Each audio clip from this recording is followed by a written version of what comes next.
정관용의 지금 이 사람.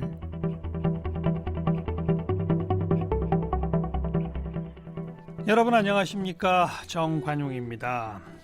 지금으로부터 82년 전, 그러니까 1937년 9월부터 두 달 동안 스탈린의 그 강제 이주 정책으로 러시아 연해주 지역에 살던 우리 동포 무려 17만 5천여 명이 중앙아시아로 강제 이주당했죠. 바로 그분들 우리는 고려인이라고 부릅니다. 이동하는 과정부터 수많은 고려인들이 추위와 배고픔에 목숨을 잃기도 했답니다. 자, 거기서 이제 살아남은 분들 터전을 잡고 거기 사시다가 최근 한 10여 년 사이 이 고려인들의 국내 이주가 급증했어요. 근데 이 고국에 돌아온 그 후손들 언어 문제 또 법적 문제 등으로 그 삶이 편치만은 않다고 하죠. 그래서 오늘 이 대한고려인협회를 창립한 노 알렉산드르 회장, 또 이 고려인들의 자활을 위해 쏜 안산시 고려인 문화센터 김영숙 센터장 두 분을 초대해서 지난 80여 년 고려인과 아픔의 역사, 그리고 제한 고려인들의 어려움, 그분들에 대한 지원책에 대한 이야기 나눠보겠습니다.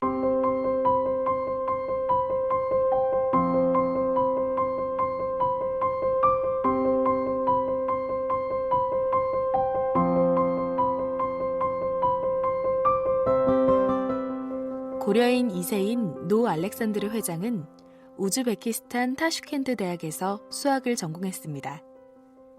대학 졸업 후 조국에 대한 관심으로 1997년 한국 땅을 처음 밟았고요. 2006년부터 한국에 정착해서 살고 있습니다. 제한 고려인들의 권익을 보호하고 돕기 위한 통합단체를 만들기 위해 2017년부터 전국 고려인 네트워크 준비위원회 위원장으로 활동했고요. 지난해 12월 대한고려인협회를 창립해 현재 회장을 맡고 있습니다.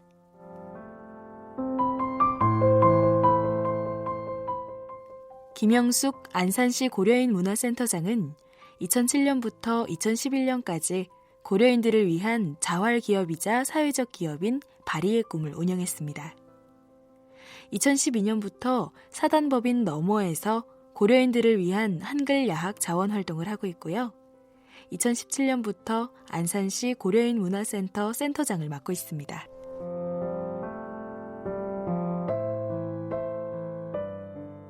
네, 대한고려인협회의 노 알렉산드르 회장, 어서 오세요. 네, 안녕하십니까. 네, 그리고 안산시 고려인 문화센터의 김영숙 센터장, 어서 오세요. 네, 반갑습니다. 반갑습니다. 노 알렉산드르 회장, 할아버님 때 강제 이주 당한 거죠? 네, 그죠? 맞습니다. 네. 할아버님 함자는? 노태견이라고 했습니다. 네. 아버님은? 아버님은 이제 이름은 노 아나톨리라고 했습니다. 그럼 아버님 때부터는 러시아 이름을 붙인 거네요. 네. 한국말은 언제부터 배우셨어요? 저는 솔직히 말하자면 어렸을 때부터 거의 안 썼습니다. 그러니까 저 기억하는 말 중에서 할머니께서 오너라 가거라 같은 말밖에 못 들었습니다. 오너라 가거라. 네, 그런 건데 그러니까 이제 한국에 들어오기 전에 공부를 했고요. 일부러? 네, 일부러 했습니다. 네. 아버님은 한국어를 많이 잘 하셨을 거 아니에요? 저희가 주로 고려말이라고 해요. 네. 그게 항명도 말인 것 같은데. 예. 네. 근데 아버님은 잘 하셨을 거 아니에요? 네. 근데 집에서는 저희가 이제 부모님들은 저희 그 고려말 배우라고 가끔씩 그 말씀 그 말을 쓰셨는데 조금 그렇더라고요. 저희가 이제 그 우리 친구들이랑 놀고 학교에서 러시아 말만 쓰고 그러니까 많이 몰랐습니다. 네. 그 같이 어울려 살던 그 마을이나 인근 지역에 그런 고려인들이 많이 계셨을 거 아닌가요? 그런 지역들은 별로 많이 없었습니다. 그래요? 네네. 이제 농사 마을에서는 그 고려인들이 같이 모아서 사는데 많이 있었는데 저희가 이제 그 시내 같은 경우에는 도시에 나와서 살면 네. 그냥 네. 소련인들 사이에 그냥 네.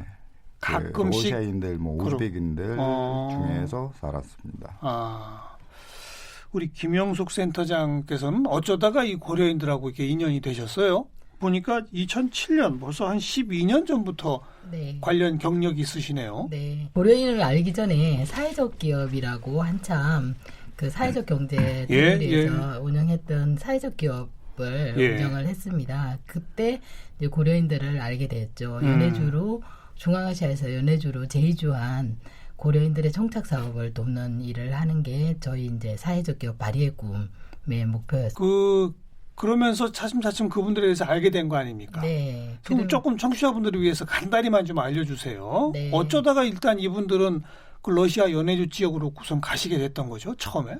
제일 처음 갔던 경우는 구한말 일제의 침탈이 심할 때 농업이민으로부터 시작을 했고요. 농업이민. 주로 함경도 지역 사시던 분들? 함경도 지역 분들이 농업이민을 시작했고 이제 두 번째 가장 많이 이주를 한 경우는 일제강점기 때 독립운동을 위해서 연해주 지역이 저희 독립운동의 근거지였습니다. 그렇죠. 그래서 그때 많은 애국지사들이 망명을 하고 독립운동을 위해서 가신 분들이 가장 많이 있습니다. 구한말, 그다음에 일제 때 독립운동. 네네네. 그래서 아마 모여 살던 분들이 제가 조금 아까 이 소개한 거에 의하면 무려 18만 가까이 됐던 모양이에요. 네네네. 그죠? 20만 가까이 됐습니다. 그렇죠. 그때 당시에 인구로 보면 상당히 많은 10% 맞아요. 이상인 거죠. 그런데 1937년에 무슨 일이 있었기에 스탈린은 왜 그분들을 몽땅 중앙아시아로 보냈던 겁니까?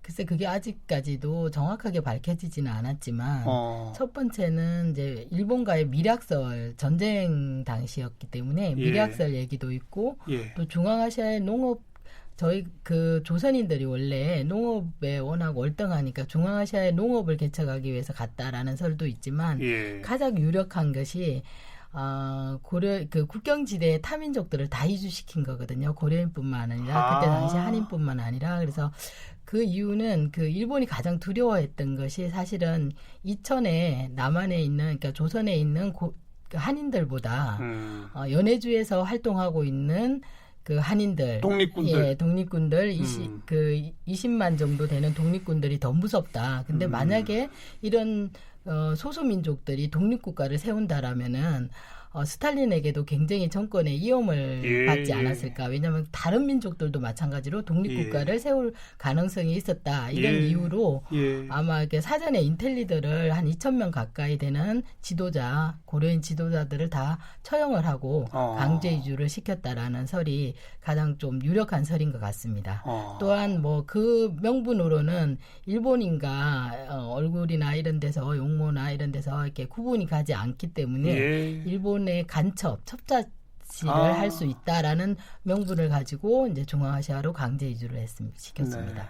우리 노 알렉산드르 회장 어려서부터 왜 우리는 이 동네까지 와서 살아요? 얼굴은 서로 다른데 이런 질문 많이 했죠?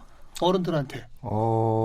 그 질문을 저희가 이제 아시다시피 공산주의 국가 나라에서 살았기 때문에 민족보다 이제 국가가 제일 중요하다고 생각하고 소련 사람으로 살았습니다. 별 문제의식도 없이? 네. 그러니까 근데 이제 한국이나 우리 한반도 저희 할아버지 나라가 알고 있었습니다. 그건 그냥 알고만 있을 정도였고 왜 우리가 여기 왔는지 뭐 이런 등등은 별로 궁금해도 안 했다?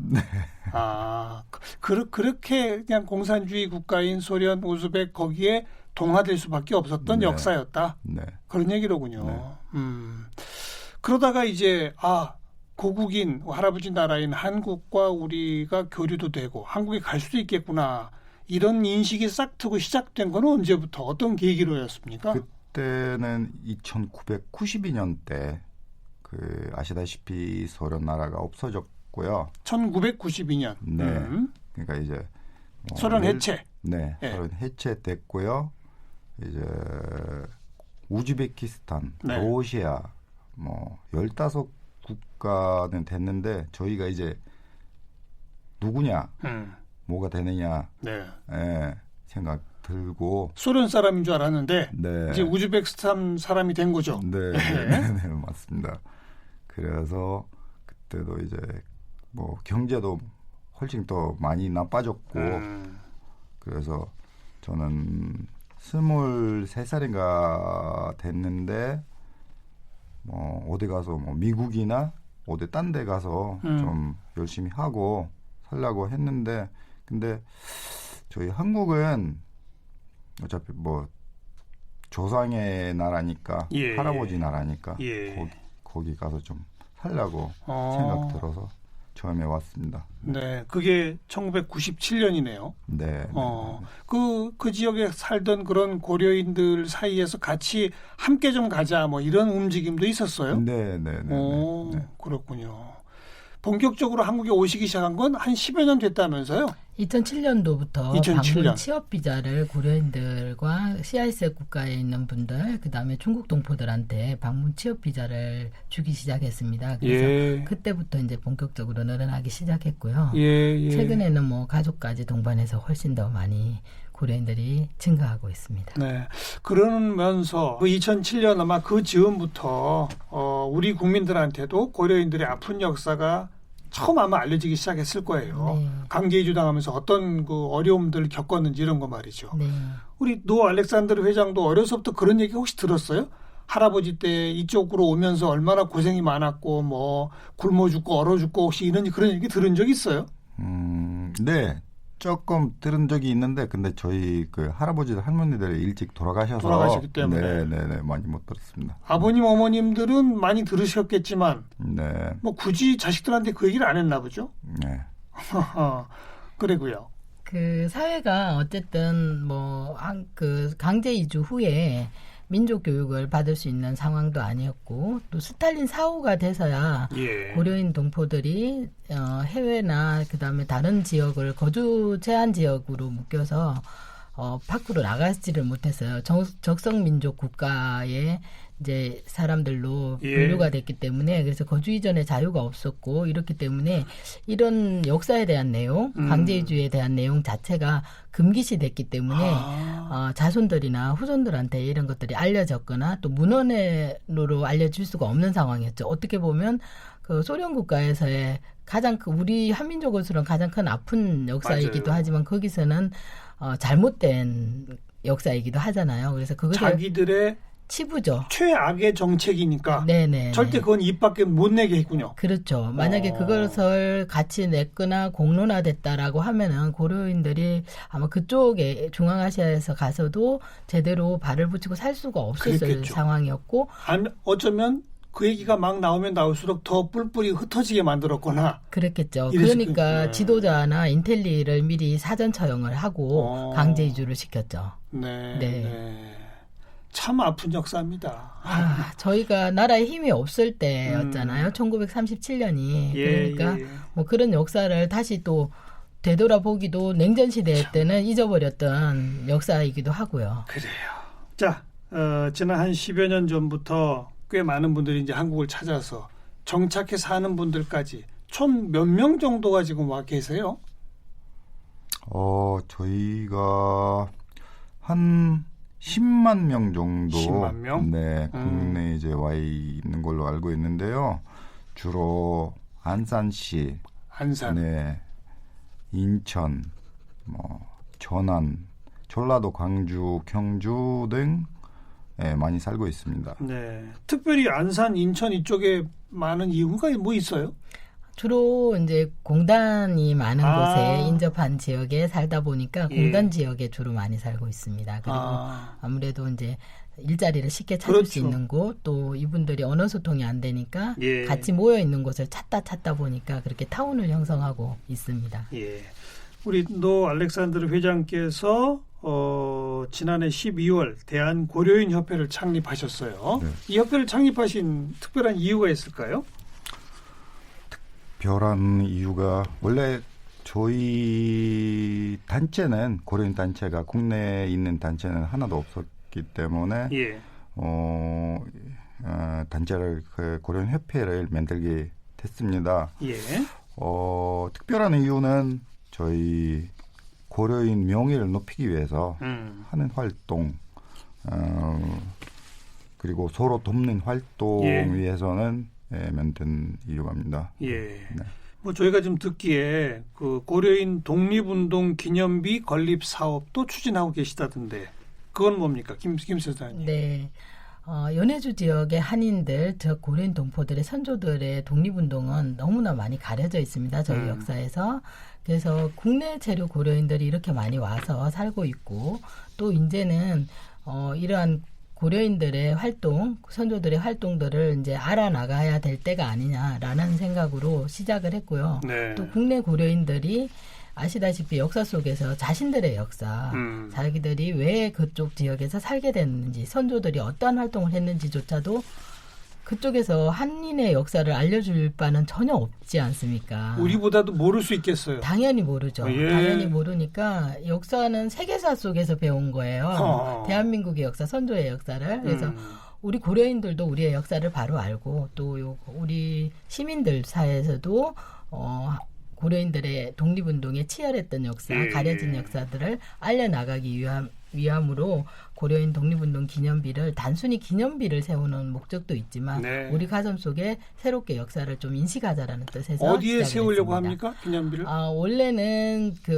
이제 전국에 같이 세워 나가는 게 주요 목표였지만 안산시를 중심으로 가능하면 이제 독립공원이 될 효창공원이나 또 기타 지자체에서 요구한다면 지역마다 이렇게 크든 작든 자그마한 비를 세워서 그날을 기념하고 특히 3.1운동뿐만 아니라 3월 17일 대한독립의회에서 시작했던 고려인들이 했던 만세운동도 좀 기억해달라는 뜻에서 시작을 했습니다. 연해주 지역에서는 3월 17일 날 네. 만세운동을 했군요. 네. 네, 3월 17일도 우리가 기억을 해야 되겠어요. 네, 그렇습니다. 그러면 이거는 이제 단순한 기념비가 아니라 사실은 국내에 와 있는 고려인들에 대한 교육 사업이기도 하네요. 어떻게 보면 역사 사업이기도 하고 정체성을 찾는 사업이기도 합니다. 네.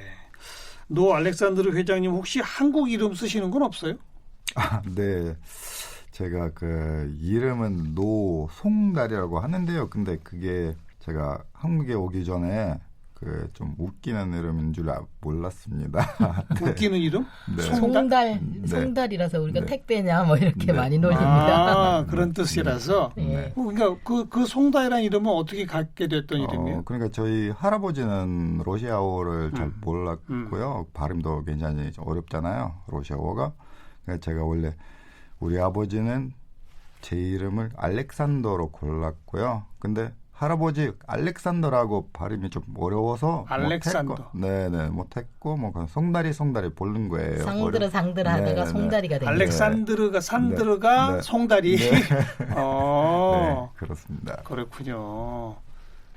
그래도 한국어를 배워서 일부러라도 좀 사용하고 계신데 국내에 와 있는 고려인들은 한국어를 어느 정도 구사하는 분들이 몇 퍼센트 정도나 돼요?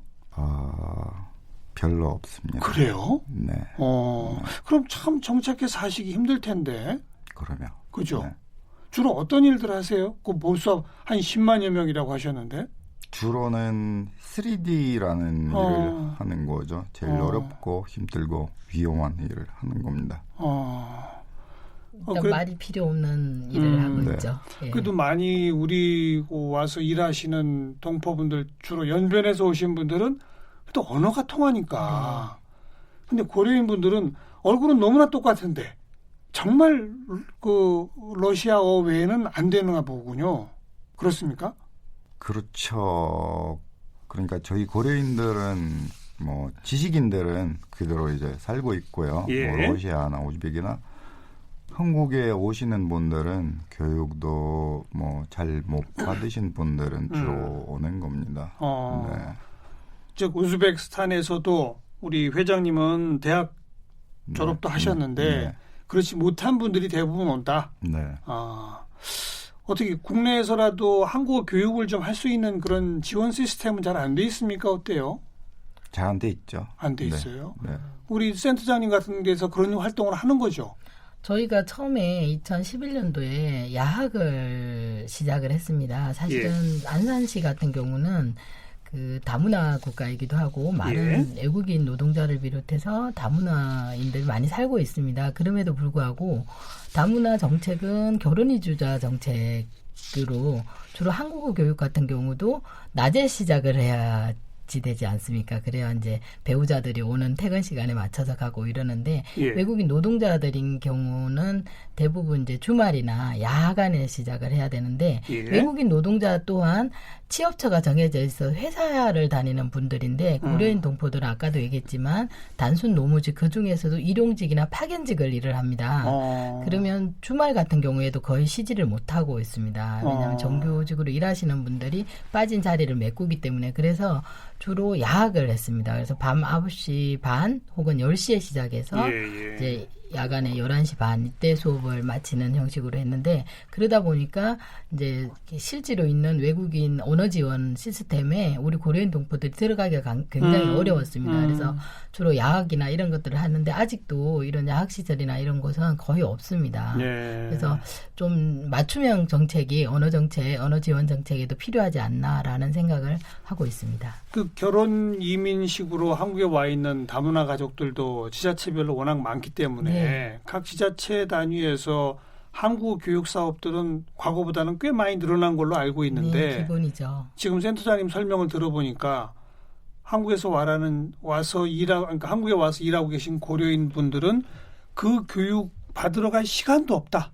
네, 그 말이네요. 시간이 안 맞죠. 글쎄. 맞지 않은 거죠. 이분들의 생활 형태나 생활 습관 자체에서 이렇게 맞출 수 있는 기간이 없는 거죠. 그래서 저희는 지금 고려인 센터 같은 경우는 운영 시간을 그래서 아침 7시부터 저녁 10시까지 운영을 할 정도로 매일 운영을 해서 자녀들 한국어 교육, 그다음에 성인 노동자를 위한 교육을 매일 하고 있습니다. 그나마 얼마 전까지는 그 외국 국적 동포의 경우 3세대까지만 이 재외동포 체류 비자를 주었는데 얼마 전에 그건 바뀌어가지고 외국 국적 동포의 모든 후손들이 일단은 재외동포 체류 비자는 받을 수 있다는 거 아니에요. 그러니까 지금 우즈벡 지역이나 그쪽에 계신 고려인 분들은 한국에 오고자 하면 비자 문제는 해결이 된 거죠. 네, 해결이 됐지만은 이제 조건이 뭐냐면 한국어 시험을 봐야 되거든요. 일단 한국에 와가지고. 한국어 시험에 어느 정도 성적이 안 되면 나가야 돼요? 비자 연장이 어렵죠. 그래요? 그래서 어때요? 시험 통과율이 높아요? 제가 생각하기로는 그게 좋은 제도지만은 이제 한국어 가르치는 이제 지원을 많이 해줘야 돼요. 그러니까 교육 기회를 주고 시험을 봐야지 교육 받을 수도 없는데 시험만 보는 게 문제다. 아직 시스템이 전반적으로 돼 있지 않고 한국어 지원에 대한 것들이 아직 전반적으로 각 지역의 지방마다 돼 있지는 않죠. 바로 그 언어 문제 그게 해결이 되어야 체류 자격도 동시에 같이 해결된다 그 말이고 몇 년 전부터 왜 무슨 이른바 고려인 특별법 이런 게 국회에서 입법 논의가 있었죠, 센터장님? 그럼 어떤 내용을 담았었습니까?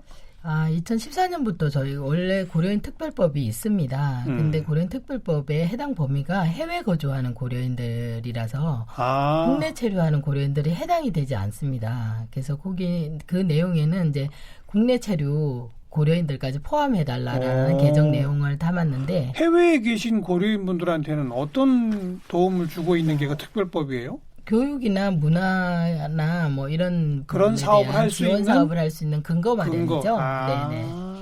그런데 그나마 국내 고려인들은 대상조차 그럼 법 개정이 필요한 거군요. 그래서 그 개정 운동을 2017년부터 했지만 올해도 상정을 했지만 어쨌든 이게 주요 의안이 아니라서 미뤄지거나 알겠어요. 거의 그렇게 됐죠. 벌써 우리도 모르는 사이에 한 10만여 명 우리 옆에 와 계신데 언어 소통도 잘 안 되고 이러다 보니 우리 사회의 큰 사회 문제식으로 공론화가 안 되는 거로군요. 네, 그렇습니다. 우리 노 알렉산드르 회장, 고려인협회 회장으로서 한국 정부한테 좀 요구하실 사안 있으면 몇 가지 좀 정리해서 말씀해 주세요. 제가 한국 정부나 한국 시민들한테 드릴 말씀은 저희 아이들 아이들 살려줘야 되거든요. 그러니까 아이들도 한국어를 모르니까 교육도 제대로 못 하고요. 예, 다양한 문제가 많습니다. 네. 그 아이들은 그럼 어떤 학교를 다녀요? 그러니까 러시아 학원도 다니면서 그 한국 학교를 다니는데 근데 한국어 모르니까 교육을 못 받아요. 또 스트레스도 많이 받고요. 한국 교실에 가긴 가는데 좀 떠돌겠군요. 네. 제대로 좀 이렇게 그 교실에 적응할 수 있도록 도와주는 시스템이 있어야 될 텐데. 네, 그렇죠. 그죠? 네, 절실합니다. 그 한국에 와 있는 고려인들의 그런 그 자녀들, 예? 초중학교 이런 데 다니는 자녀들은 모두 몇 명 정도라고 보여지세요? 한 10% 정도 10%? 보시면, 예, 한 10,000명이 되네요, 만 그것도. 명 정도 우리 됩니다. 노 회장님 자녀분들은요? 저는 딸내미 하나 있습니다. 몇 살입니까? 7살입니다. 7살? 네, 네. 이제 곧 학교 갈 텐데. 네. 그래도 걔는 아빠도 한국말 좀 하니까 좀 한국말 좀 합니까? 조금밖에 못하죠. 아이고, 어떡합니까? 뭐 가르쳐줘야죠. 이제 곧 학교 갈 텐데. 네. 유치원에서는 좀 어울려요? 네. 다른 많은 고려인 분들이 이런 좀 지원을 받을 수 있는 그게 중요하겠군요. 네, 그렇습니다. 워낙 또 지자체별로 많이들 흩어져 계시니까 사회적 연계도 필요할 것 같고요. 네, 그죠? 그렇습니다. 네. 우리 김 소장님도 마지막 우리 국민들한테 한마디 하세요. 저 일단 고려인이라고 하는, 그러니까 고려인 동포 자체를 국민들이 거의 모릅니다. 예. 원 옛날 분들이기도 하고요. 예. 어쩌다 TV에서 한번 다큐멘터리 본 기억이 있는데 정도일 거예요. 네, 예. 그렇습니다. 그래서 우리가 좀 고려인의 역사를 좀 알았으면 좋겠고, 또 우리 이웃으로 살아가는 분들이다. 그래서 지원에 대한 내용이 아니라 사실은 우리가 같이 공생하는 걸로 보면서 우리 아이들에 대한 교육도 마찬가지로 어쨌든 유라시아를 이끌어 나갈 양쪽의 문화를 가지고 있는 자산으로, 우리 예. 민족의 자산으로 봐줬으면 좋겠고, 예. 그래야만 우리 어쨌든 한인들이 성장 발전할 수 있지 않을까 맞아요. 싶습니다. 우리 중앙아시아 지역 앞으로 굉장히 또 중요해진다는 거 아닙니까? 네, 그렇습니다. 러시아도 마찬가지죠. 그렇죠.